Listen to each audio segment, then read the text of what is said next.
But I want to thank you for the many yesterdays when we stood together in different houses of worship, and you reminded us that when it comes to prejudice and bigotry, we all are together in one house. I have learned over the years that when you scratch the skin or the surface of an anti-Semite, you will find someone who's not just anti-Jew, but someone who also is anti-everyone else who doesn't fit in to a particular configuration. I remember, Mr. Attorney General, you speaking at the Archdiocese here in New York, and you talked about a concept you learned when you were very young sitting in a synagogue. A concept we say in Hebrew is called mishpat echad, one standard of justice. Whether you're on the left, whether you're on the right, no matter where you are religiously, politically, there comes a time when all of us need to stand side by side against those who want to divide the us against them. I have found in New York, when you travel on the Bell Parkway and you're approaching the entrance to Staten Island, there are faith chapels there. All the faith chapels contiguous to one another.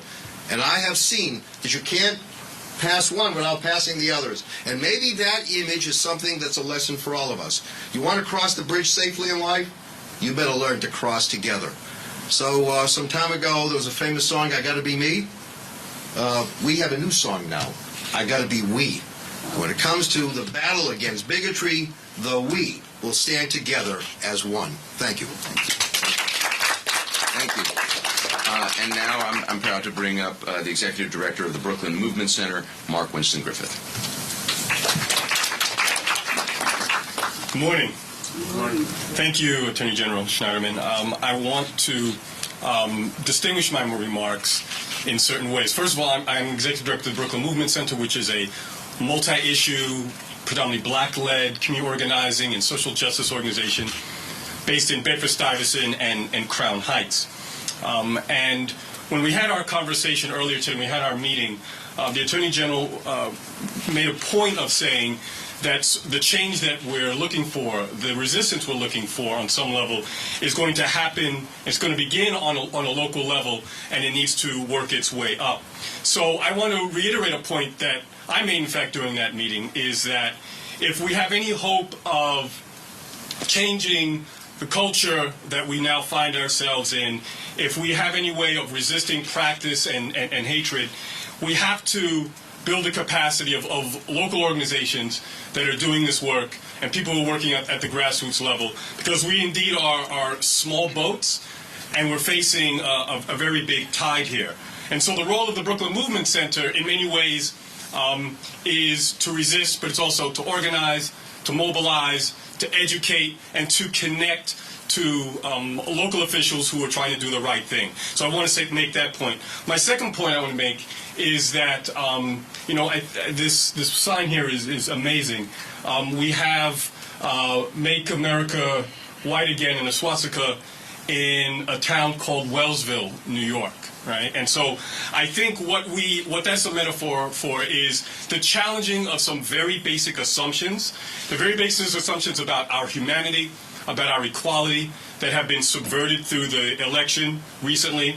And so while I don't want to fearmonger, what I do think it's important to acknowledge is the violence that can be meted out through public policy and through our public institutions, specifically, or at least particularly, the criminal justice system.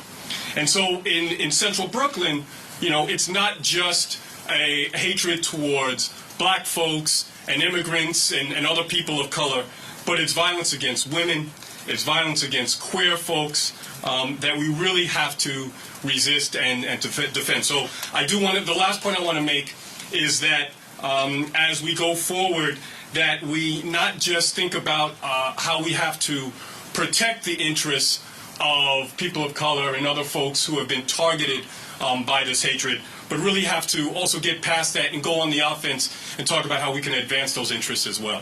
Thank you. Thank you. And now I want to bring up Angela Fernandez, the Executive Director of the Northern Manhattan Immigrant Coalition. Thank you. Thank you. Thank you. Good day. Thank you very much for this opportunity. I want to thank the Attorney General Schneiderman for really taking incredible leadership, not only on this issue of hate crimes, but also on the issue of protecting immigrants and expanding justice for immigrants. Northern Manhattan Coalition for Immigrant Rights is a community-based grassroots organization located in Upper Manhattan. We serve individuals from Northern Manhattan and the Bronx primarily. Since the election, our offices are overflowing with people coming because they are frightened and they are scared. We know that we are already going to do everything we can to expand the kinds of services that we can provide. But I also want to urge the immigrant community to know that you have a friend in the Attorney General's office and that there are offices throughout the state. That if you're afraid to go to local law enforcement, don't be afraid to go to the Attorney General's office upstate in their local offices to seek help and to seek support. Voy a hablar en español ahora. Soy Ángela Fernández, soy la directora de la Coalición de los Derechos de los Inmigrantes. And now from the Anti-Defamation League of New York, Evan Bernstein.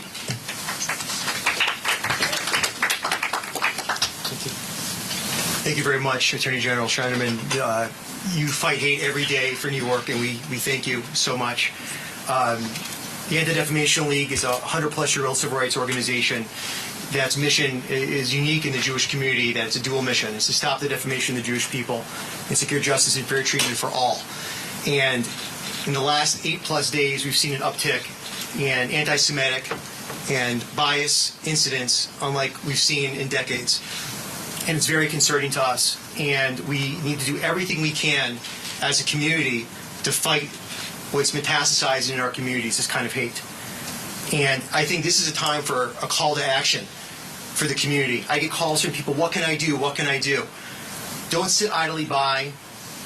Do something. Engage. We have some amazing organizations standing behind us. Get engaged in the process. Get involved in the schools. Do something. Don't sit idly by. Kids are being bullied. Lives are changing as we speak. We need to do something to fight back and do the right thing for our children and for the future of the state of New York. Thank you. Thank you. And now from the New York Civil Liberties Union, Donna Lieberman.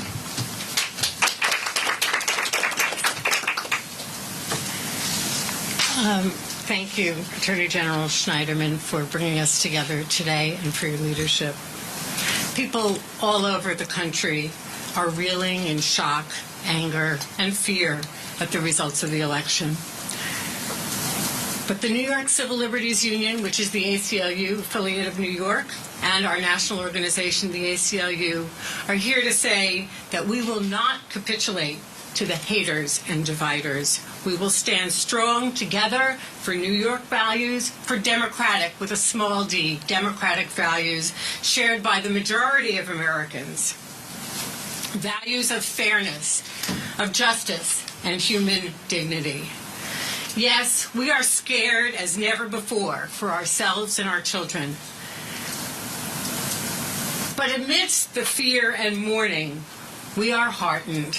We're heartened that New Yorkers, indeed people all over the country, are coming out to support the ACLU, to support Planned Parenthood, to support other civil rights organizations, indeed, and to stand up against hate and violence. Indeed, over 1 million people have become supporters of the ACLU, and we are a strong, united family. Somos todos inmigrantes. Somos todos afroamericanos. Somos todos Muslims and Jews. Somos todos mujeres. Somos todos LGBTQ. And we will stand united to make New York a safe haven and to try our best to make the United States a fair and just place. And we will build our own wall. A wall, a human wall against hate. Thank you. Thank you. And finally, from the National Action Network, I'm pleased to call up Kirsten Foy. Thank you, Attorney General Schneiderman, for your progressive leadership and for putting me up behind Reverend Lieberman. We are not indignant because the Republicans won. We are not afraid because the Republicans won. We don't fear the Republicans. We are indignant and fearful because bigotry won the election. But we are not going to allow bigotry to inflict further injury on our brothers and sisters here in New York. So we intend to stand unified with one another, against hate, against hateful public policy. We are not going to allow for bigotry to whitewash our gorgeous mosaic. What you see behind you is the real America. What you see behind you is the future of America. And what we are fighting is its ugly past, which has reared its ugly head in an election. But we are not going to shrink, and we are not going to shy from our responsibilities one to another. I would implore us all to resist. Mark used the word resist, others used the word resist. It is our obligation to resist the normalization of hate. It is our obligation to resist the normalization of bigotry. We cannot, and this is directed towards the media and others, we cannot allow an agenda of hate to become acceptable, to become digestible for the American public. We all have an obligation to resist, not just policy, but to resist bigotry, to resist the emotion and the hate that ugly policy emanates from. Protesting is not a crime. Assault against women is a crime. Assault against Muslims, against LGBTQ, against anyone for who they are, those are real crimes. So you ran on a law and order platform, Mr. Trump. Why don't you stand up for law and order when people are being victimized by the hate that you spewed in your election? Stand up for law and order when women are getting beaten and abused. Stand up for law and order, not just for a vote, but for the dignity of New Yorkers and indeed all Americans. And I would just caution that as we fight against these irrational and inhumane deportations, we need to be concerned particularly about the deportations of people back to the nation of Haiti. Haiti has been ravaged by one natural disaster after another. And the deportation debate often excludes those who come from black nations, the Caribbean and the African nations. But we cannot allow people who have suffered so much to be shipped back, put on ships and shipped back to a place that has been devastated time and time again. So we're here to stand not just with the Haitian community, not just with all of the immigrant community, and not just all of the LGBT community, but we have all of New York standing here, and we're grateful for the leadership of Attorney General Eric Schneiderman. Thank you. Thank you. We are here today to take action. We'll take some questions, but I just want to emphasize that I was one of the prime sponsors of the hate crimes bill when it passed in the Senate in 2000. We're providing guidance all over the state because Wellsville, I believe, is in Allegheny County. This is not a problem that exists in any one part of the state or another. It exists across the state and across the nation. We will continue to provide guidance, to work with our colleagues in government, in law enforcement. The Division of Human Rights has set up a hotline for people to call if they are concerned about contacting their local law enforcement officials. That's a statewide hotline, so they can contact our office.